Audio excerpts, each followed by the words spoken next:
This channel is supported by my online fishing courses at saltstrong.com/Skinner, as well as my books, including my new book, Fishing the Edge, Techniques and Tales from Surf, Boat, and Kayak, available at johnskinnerfishing.com and on Amazon. Good morning. Another cold morning in Southwest Florida. Got 50 degrees, 60-degree water. Going to start with sheepshead. That's what you do when it's cold. And but then sun's going to be out. Going to move into some backwaters. See what I can pull back there in the way of snook, trout, redfish. Oh, it's been very good this winter so far, so we'll see. Okay, just kind of drifting into position here, trying to get in tight to this destroyed dock, and then I'll hit spot lock and be on it. I'll have links to all of the gear in the video description, and if you like this video, please hit the like button. If you're not already a subscriber, please subscribe and hit that notification bell. So I want to get in there tight, but not too tight. I kind of get concerned about spooking sheepshead. Do my viewers feel that spooking sheepshead is an issue? I've seen some people go right on top of them. I've only got about 4 or 5 feet of water there, so it is a concern. Okay, I have, there's a half a mud crab. I trim the legs and the claws, and the reason I do that is because when you leave stuff hanging off, it just gives the fish something to hold on to and yank that bait off the hook, so I do trim those things. Yeah, it's chilly enough that I've got my slickers on, and I've been wearing these in the kayak too on colder mornings, and I love them. These are Bimini Bay bibs, Boga Grand bibs, and they're extremely well priced, and they clean off real easy. They've got blood guard or something in them, and they just kind of rinse off, but they're breathable, and it's so important in Florida because you just can't wear heavy stuff or you're going to die. Even, you know, the sun's going to come up, it's going to get warmer, but I can leave these on because they're so comfortable. All right, waiting for that first hit. Here he goes. He's moving, but he didn't move. I want to feel that fish move, and you'll see my body reaction, and I'll bury that hook.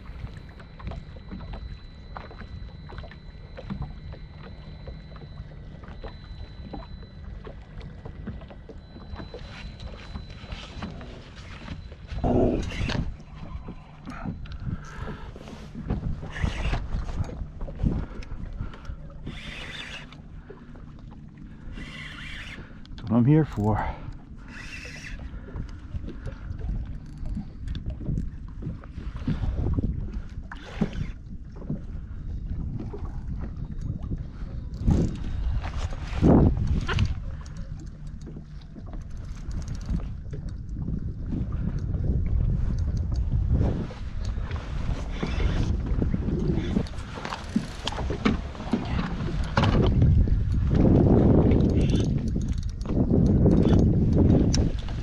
Beauty. Perfect.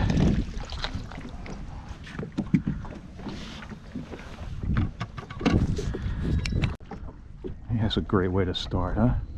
Okay, that jig in his mouth is a 1/4 ounce S&S John Skinner sheepshead jig. Basically a small version of the popular blackfish porgy jig that a lot of my northern viewers are familiar with.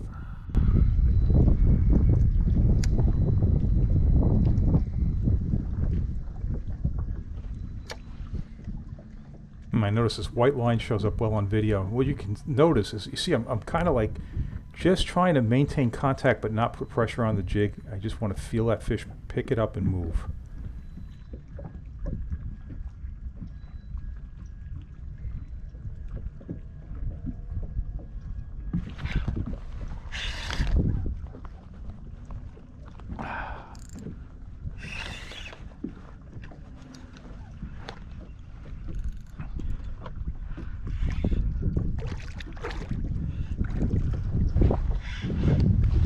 He'll eat. Not as big as the other one.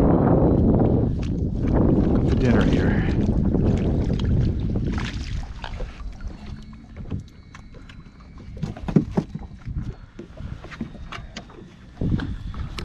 So take note here, when I make the cast, I'm going to not engage the bail right away. I want to leave that line slack, bail open, in order to let that jig fall. I don't want to keep pressure on it and have the current sweep it into the pilings.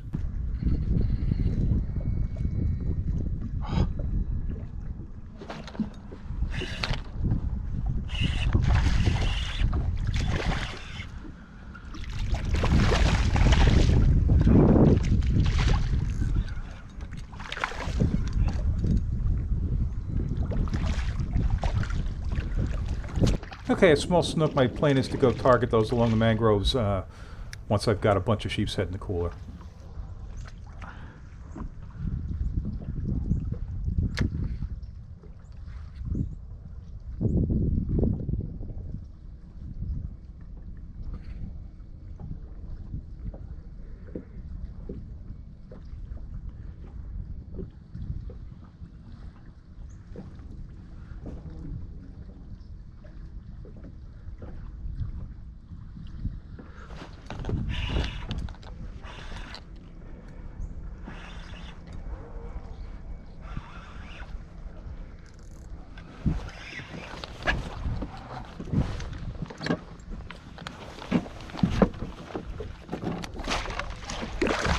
Dinner.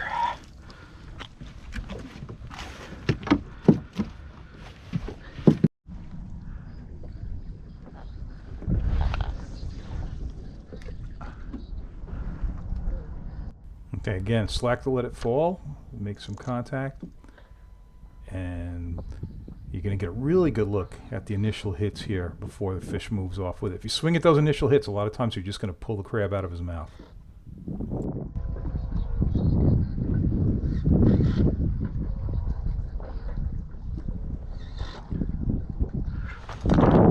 Oh, come on, out of there.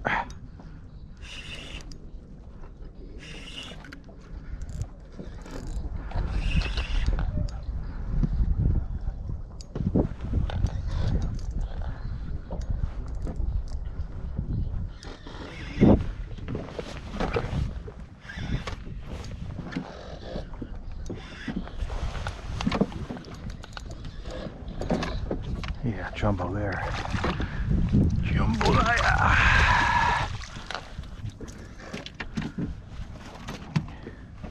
Oof, and the hook came out.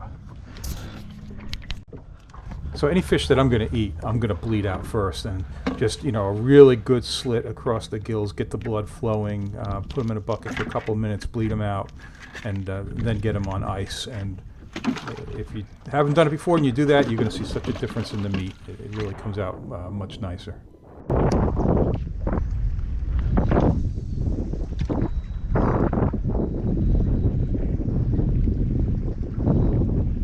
It's like right underneath my rod tip is like some kind of reddish brown weeds, and what I'm doing is if you move in maybe 10 or 12 feet, there's actually an edge where the weeds aren't there, it's clearer. So I'm throwing to that weed edge where it kind of intersects that piling, and yeah, it'll be a little deeper, won't be in the weeds, the crab won't get hung up in the weeds, and we'll see.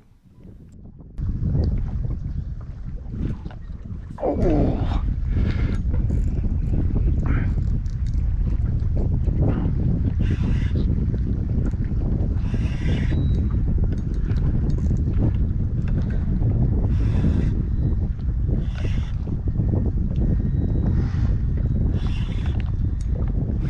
Biggest one.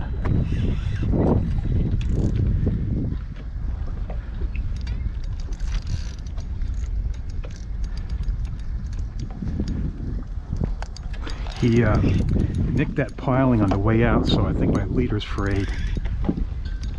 So I've had to loosen up on the drag quite a bit here. Oh yeah, that's a big boy.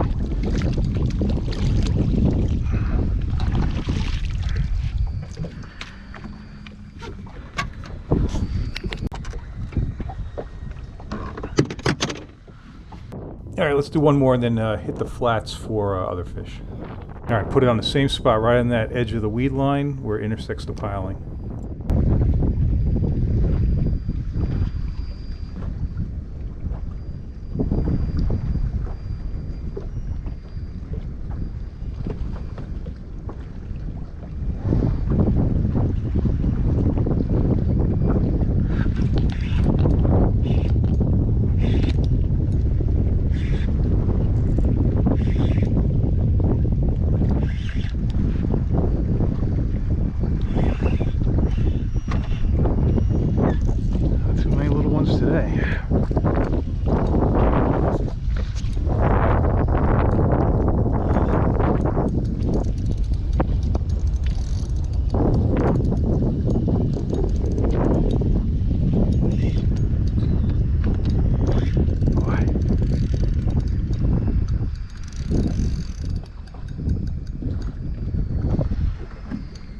Oh, you gotta be kidding.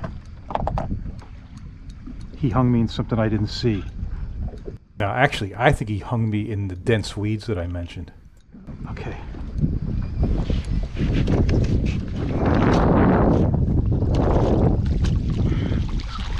Oh, it was down there. Something was down there. All right, water's kind of low on the flats. I'm going to start in the deep creek mouth here, and I also think that might help with the water temperature. And by deep, I mean it's like 4 to 5 feet.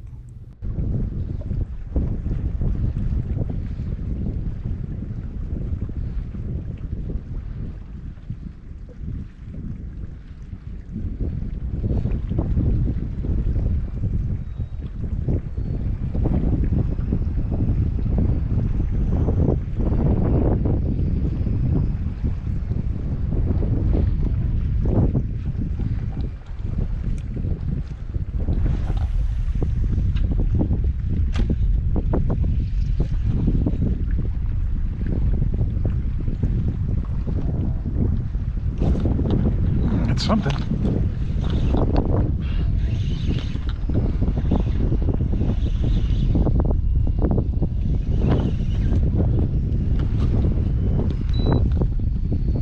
Red.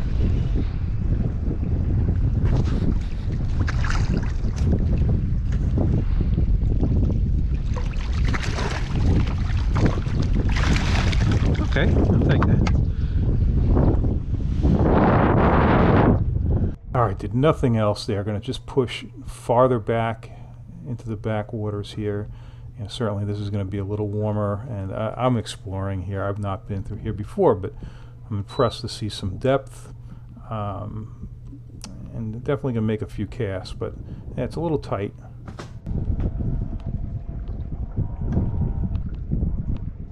Kind of a classic spot for fish to go when it gets cold. They have to get off the flats, the water temperature drops, but these deep backwater holes, you know, they'll go through there and get through the cold snaps, hunkering down. And sometimes you can have really good fishing in these areas, these types of areas anyway. I don't know about this particular one.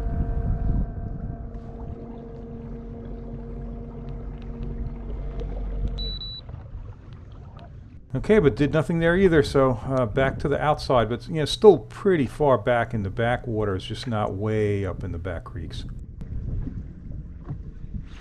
There we go. Knew that. That's a trout. Knew there had to be something in there. That's not a trout. It's a nice red.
All right, nice catch on a cold day.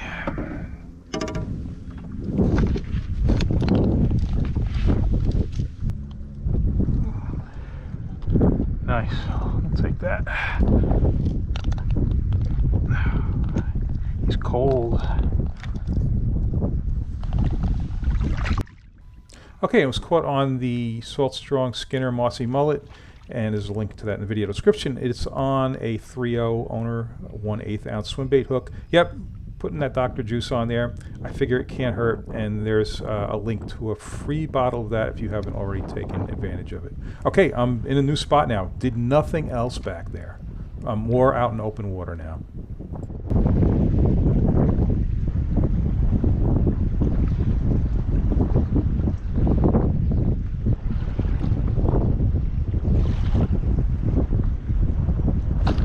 There we go.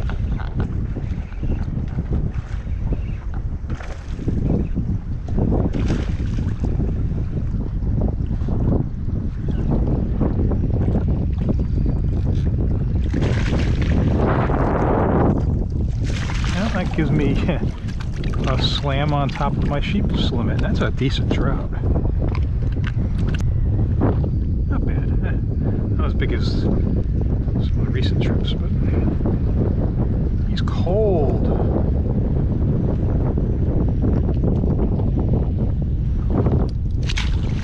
Okay, take notice how clear this water is, because something that I find really interesting is going to happen in a bit.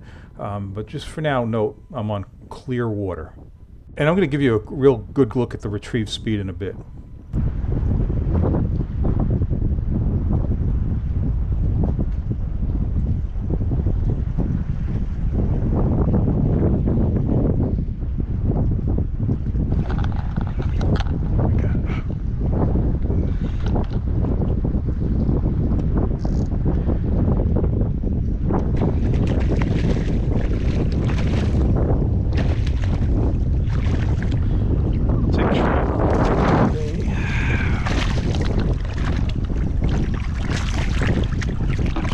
Nice one.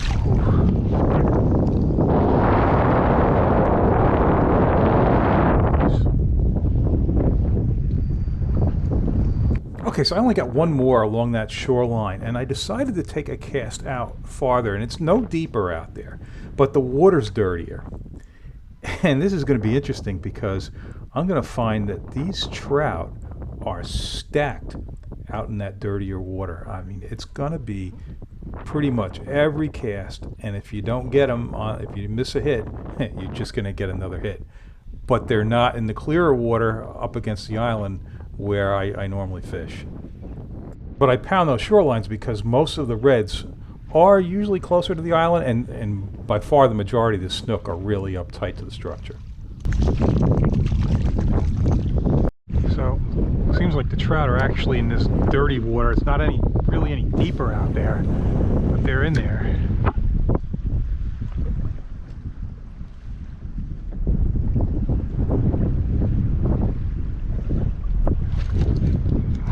Only made a couple casts and they've hit it every time.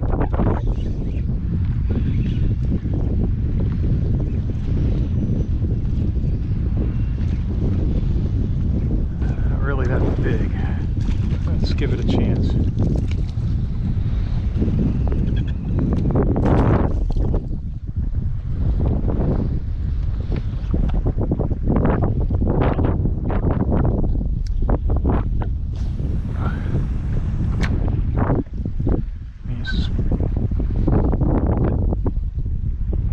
Simple, slow retrieve and get ready because they're going to hit.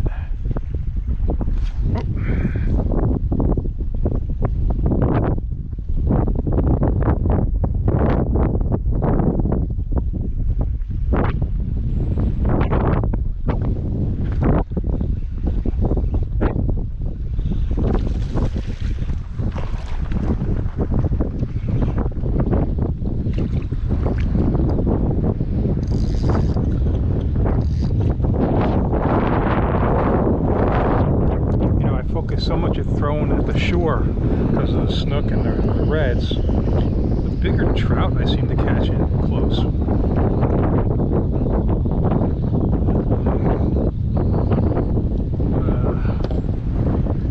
know what it is? I think it's the water.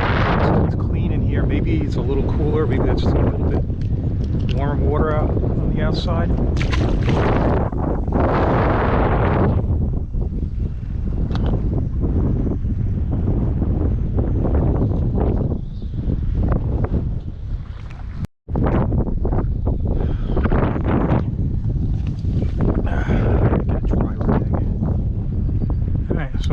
every cast in here. It's easy fishing. Trying to get a look at the retrieve. There.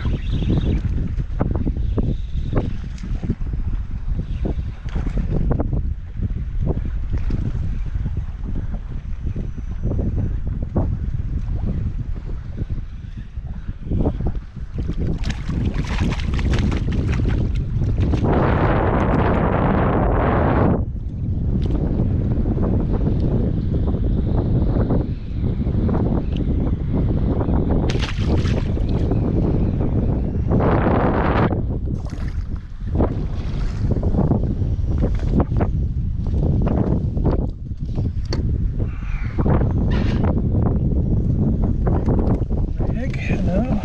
Yes.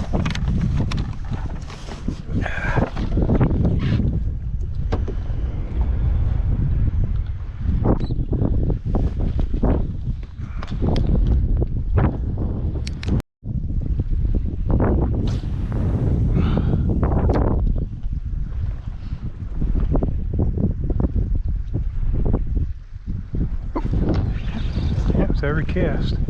And if you miss them, get another one.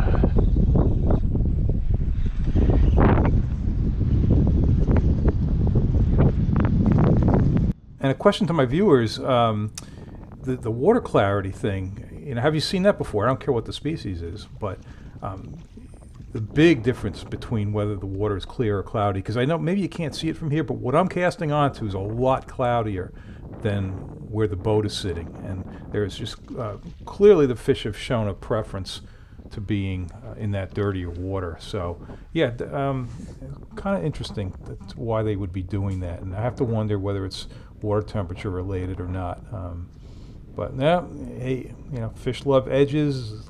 You got to try different things, but they are in there.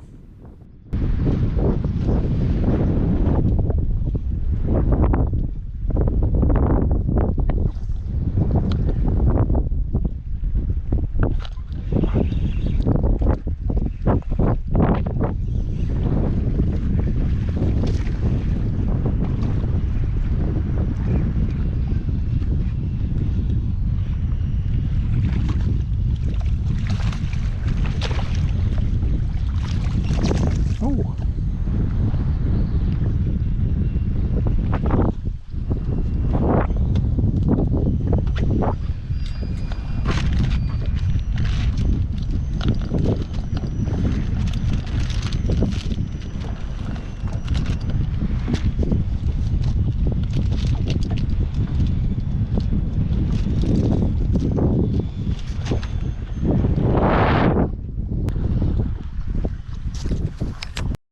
Let's try a new bait, no scent.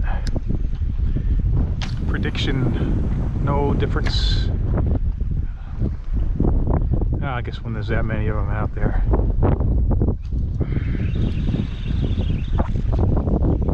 Ooh, a little one. Here's the littlest one yet.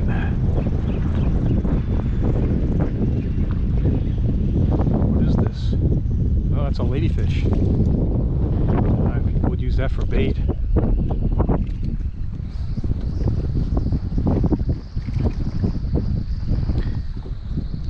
Good for shark, tarpon. People cut them up use them for everything. If there were some nice sharks around, I would definitely live line that today. Try to get a drag screamer on there.